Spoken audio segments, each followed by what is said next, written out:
Renungan Tetes Embun.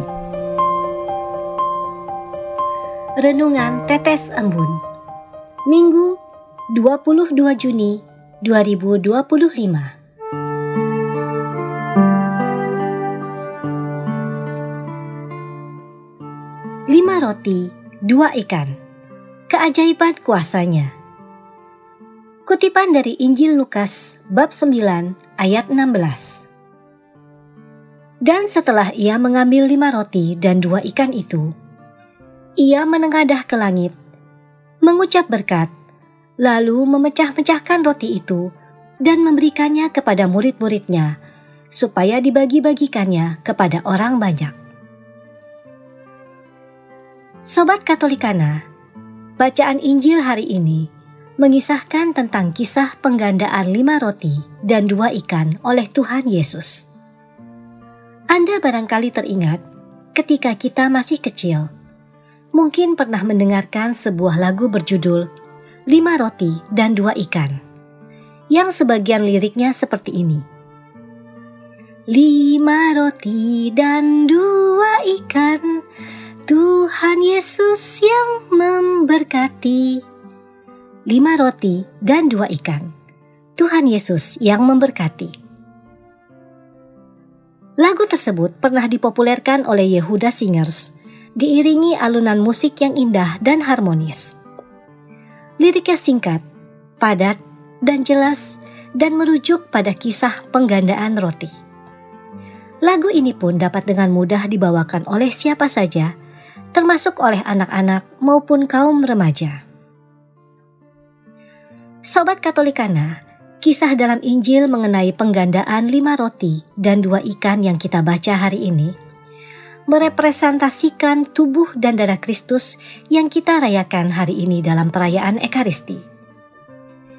Biasanya pada hari raya tubuh dan darah Kristus dilaksanakan komuni pertama di setiap paroki yang diikuti oleh anak-anak berusia antara 9 hingga 10 tahun atau telah duduk di bangku kelas 4 sekolah dasar. Sebelumnya, anak-anak ini dipersiapkan melalui kursus persiapan komuni pertama yang biasanya juga melibatkan orang tuanya masing-masing. Kursus berlangsung selama 15 hingga 20 kali pertemuan, bahkan ada yang berlangsung hingga setengah tahun. Melalui kursus ini, anak-anak diberikan bekal pengetahuan yang cukup sebelum dipandang layak menerima komuni pertama. Saat komuni pertama berlangsung, anak-anak mengenakan kemeja atau gaun berwarna putih serta membawa lilin. Baju putih dan lilin dalam komuni pertama memiliki makna simbolis yang kuat dalam tradisi Katolik. Baju putih melambangkan kesucian dan kemurnian jiwa, sedangkan lilin melambangkan kehadiran Kristus sebagai terang dunia dan simbol iman yang berkobar. Sobat Katolikana, ketika kita dihadapkan pada 2 pilihan, apakah kita akan makan enak di restoran atau justru kita memilih berhemat dan makan di rumah? Dari kedua pilihan tersebut, seringkali terjadi kita lebih memilih makan di rumah. Sebab Tuhan tahu mana yang terbaik bagi kondisi kesehatan kita. Senada dengan analogi di atas, dalam kehidupan kita sehari-hari, kita pun akan selalu berhadapan dengan beragam pilihan yang ada, yang berkaitan dengan kesehatan jasmani kita dan juga pemeliharaan rohani kita masing-masing. Agar keduanya terasa seimbang, maka kita sangat memerlukan tuntunan Roh Kudus-Nya. Belajarlah peka untuk mendengarkan bisikan Roh Kudus dalam diri kita masing-masing. Melalui pesan Tuhan hari ini, kita dapat memetik sebuah pesan yang sangat berharga, di mana Tuhan Yesus dapat menyediakan segala sesuatu yang kita butuhkan dalam hidup ini.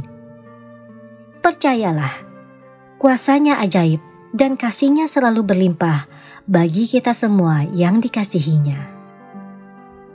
Marilah berdoa. Dalam nama Bapa dan Putra dan Roh Kudus. Amin. Allah Bapa di surga, tak henti-hentinya kami mengucap terima kasih atas penyertaan-Mu yang selalu ada bagi kami. Curahkan rahmat-Mu sehingga kami dapat mengikuti jejak putra-Mu dengan hati mantap dan iman yang berkobar-kobar. Biarlah kasih yang kami alami setiap hari dapat kami bagikan kepada sesama kami. Semua kami mohon dengan perantaraan Kristus putra-Mu yang bertakhta bersama Dikau dan Roh Kudus, Allah sepanjang segala masa. Amin. Dalam nama Bapa dan Putra dan Roh Kudus. Amin.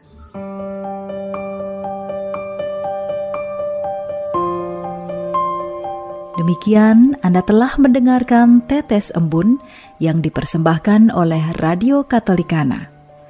Renungan Tetes Embun bisa Anda simak di Radio Katolikana, media sosial Radio Katolikana, dan YouTube Katolikana.